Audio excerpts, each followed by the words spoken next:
Sa hirap ng buhay ngayon, hindi na talaga biro ang mag-aral sa kolehiyo. Lalo na't malaking halagang kailangang gastusin para rito.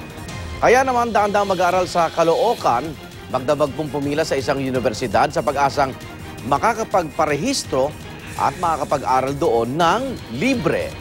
May live report si Isay Reyes. Isay. Igan, halos 300 estudyante nga ang nagpalipas ng magdamag dito sa labas ng University of Caloocan City sa pagbabaka sakaling sila ay makapag-aral ng libre sa kolehiyo. Di alintana ng mga estudyanteng ito ang puyat kung sa ganitong paraan naman makakamta ng pangarap nilang makarating sa kolehiyo. May mga naglatag ng banig sa kalsada at nagtayo ng tent. Umaasang mamaya ay mapapabilang sila sa 1,000 estudyante na ipoprosesong application ng eskwelahan ngayong araw. Alinsunod kasi sa Caloocan City Ordinance No. 1502, magiging libre ang pag-aaral ng lahat ng estudyanteng makakapasok sa University of Caloocan City. Hindi rin po namin inaasahan na talagang siguro ito na yung pagkakataon na gusto nilang talagang makapag-aral, lalong-lalo na yung mga magulang na yung mga anak nila ay hindi kakayanin makapag-aral sa mamahaling university. Isa sa nagbabaka sakali ay si Marie Chris na nagtapos bilang valedictorian sa kanyang klase nito lang Marso. Nais daw niyang kumuha ng public administration pagpasok sa kolehiyo. Kasama niyang nag-abang sa tabing kalsada ang kanyang ina.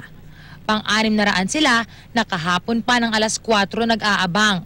Masaya naman sa magulang para makapatapos po pag-aral ng mga anak. Mahirap, kaya 4 yung anak ko eh. Pag nakakuha po ko ng libre edukasyon para pong less na rin po sa gastos sa magulang ko, wala na po silang gagastusin po sa tuition. Okay naman po, kasama ko naman po kasi mga kaibigan ko kaya masaya rin po. Hanggang alas 3 ng umaga, may mga dumarating pa ring estudyante na kumukuha ng kanilang number. 6,000 first-year students ang tatanggapin ng University of Caloocan City na may kabuuang halos 20,000 populasyon. Katulad sa ibang kolehiyo, kailangan nilang kumuha ng entrance examination. Magtatagal naman hanggang June 12 ang registration para sa mga estudyante. Igan, gaya nga ng nabanggit natin kanina, hanggang alas 3 ng madaling araw kanina, nakakita tayo ng mga estudyante na patuloy pa rin yung pagdating para makakuha nga ng kanilang number.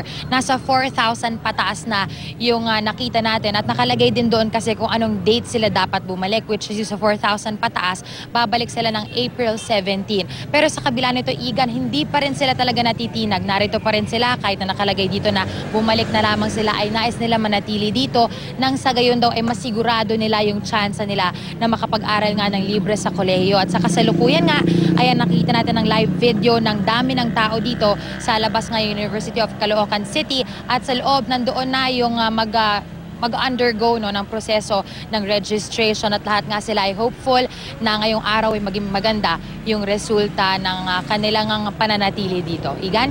Maraming salamat, Isay Reyes.